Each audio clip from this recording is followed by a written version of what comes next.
Here we are with the volume 1 of this year. They came back out with a slightly different style and livery 911, as you see, of the GT3. Believe it or not, the 1-to-1 is the heaviest and the biggest 911 they've ever made, as far as I know. Some people are upset with that. I still love it. I still think it still handles well. It's still fast. And then there's the DT04.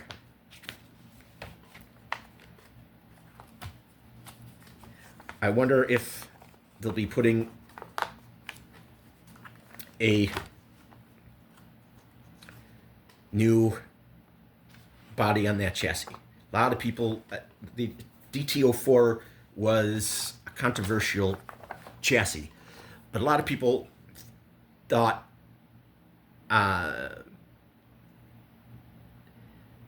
the pieces of the body were ABS. No, they're a much more robust polycarbonate body panels. And here is the new semi that came out earlier this year, the 4x2.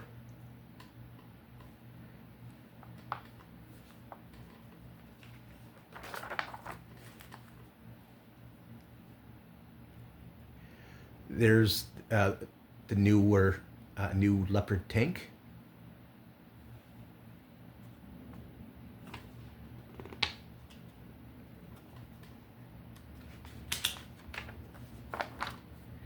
There's the DT04 Next Gen. I wonder if eventually they're going to come out with a DT05.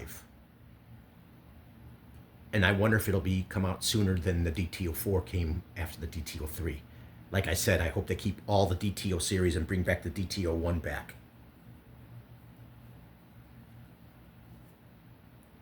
A lot of people actually liked the last DTO1 chassis, the Mad Bull, the monster buggy vehicle. But I also think they should bring back the Fighter Buggy RX again, in its original form back from the 90s in the white. Even though I have the black and gold, which is prettier, but still. They should bring it back. Here's a new TRF car, the 104.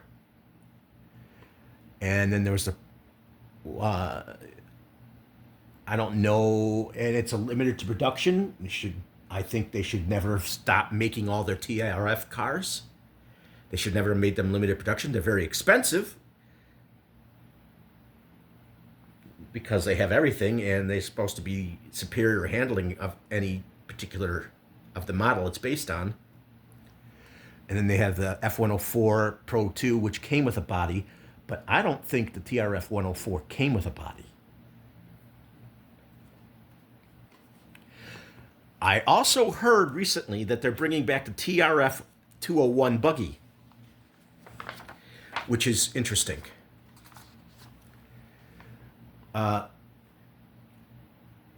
When they brought this body back out last year, I liked it, like I said, but I like this livery better than the one that they came out with last year.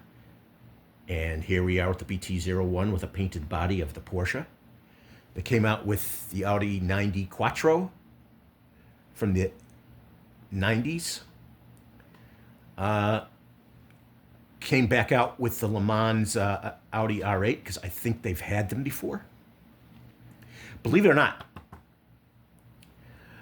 the Le Mans version of this car actually was rear-wheel drive. And they probably should have put it on a BT01 because that's a rear-wheel drive chassis, but they got a lot of problems with it.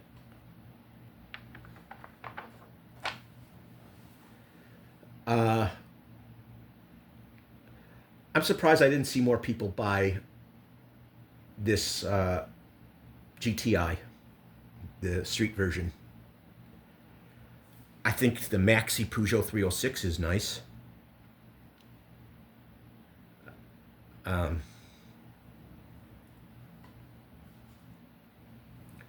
But as I said, they need to put all the updates that make it run better for both the BT01 and the and the MBO1, they should put all those parts in it that help stop the slop more.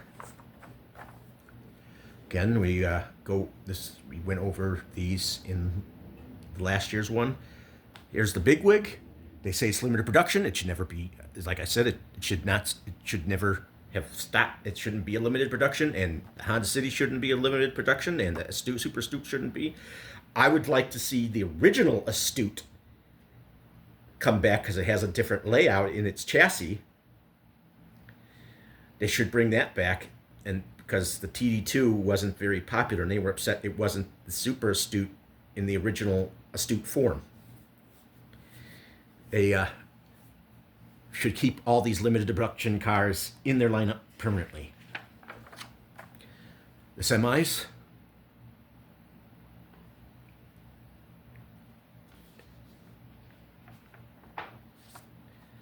Hop-ups for the semis.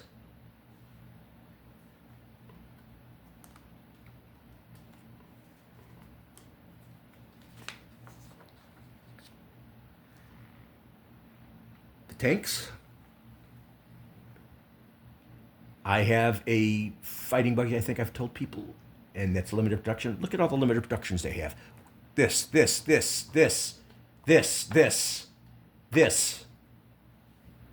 Those are some of the most cherished and loved vehicles they've made in the past, and they should never have stopped them. They should never make them limited production. They have a lot of cars that they need to bring back that they have in their lineup that they need to reissue and then make them permanently.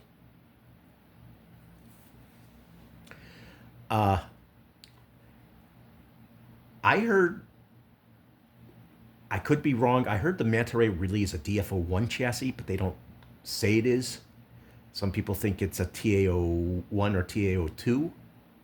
I swear that someone told me it was years ago it was a DFO1. But believe it or not, the Manta Ray handles better than you think the way it is from a lot of people who have them. They say they handle better.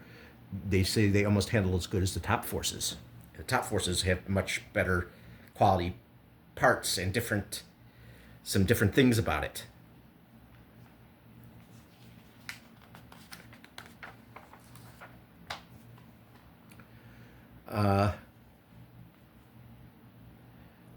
Like I said, they should never stop making the Fox or the Boomerang or the Wild One or the Buggy Champ.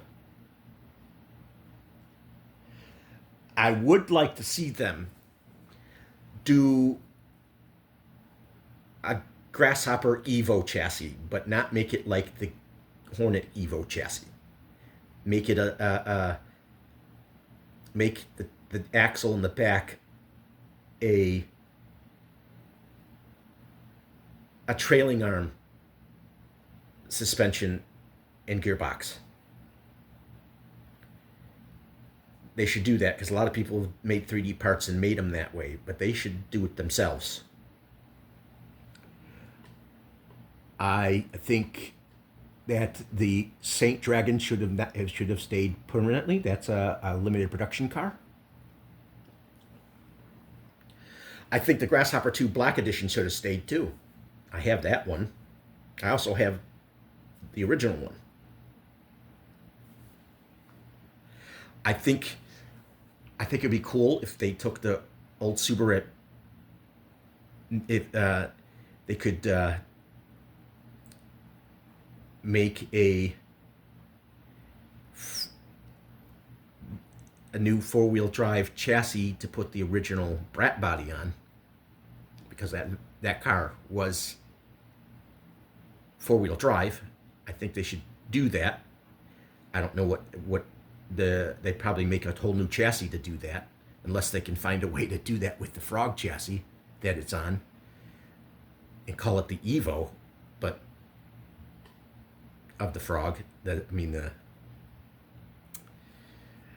ORV Evo chassis. They could. I wonder if they could do that, but I don't know. But a lot of people were saying, why don't they do that? And so we can have an actual 4-wheel drive Brat on it. A body on the 4-wheel drive chassis.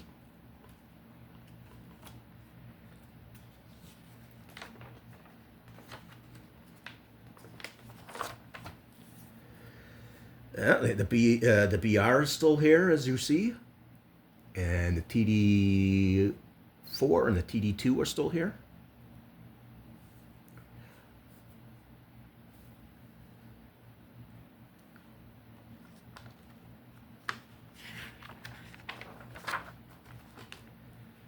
And we saw a lot of these technically. The modern Bronco body should have been on a CC01 chassis because it has an independent front suspension.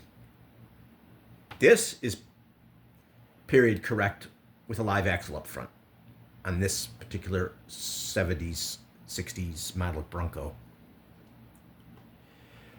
I see that they fixed from last catalog, they fixed the naming of them under these two.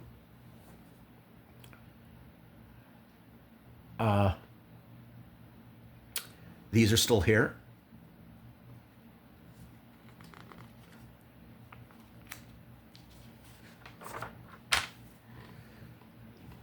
These are all still here.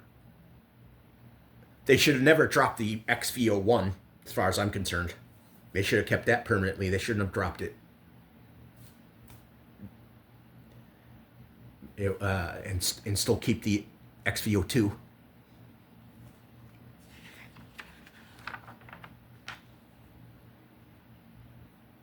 You've seen these before. They still say a limited production for these.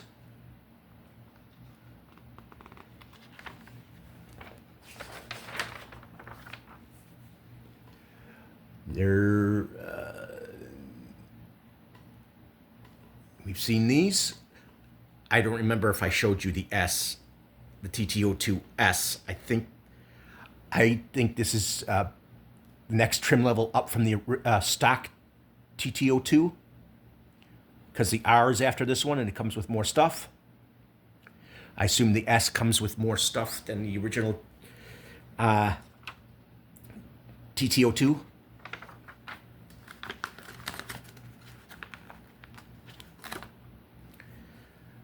These cars are still the same.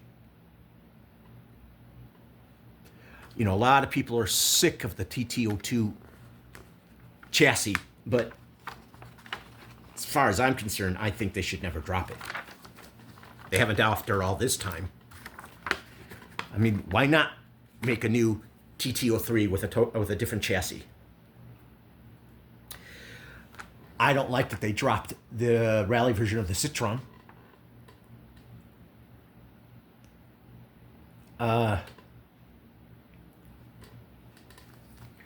But there are higher grade trim levels, like I said, for the MO7 and the MO8.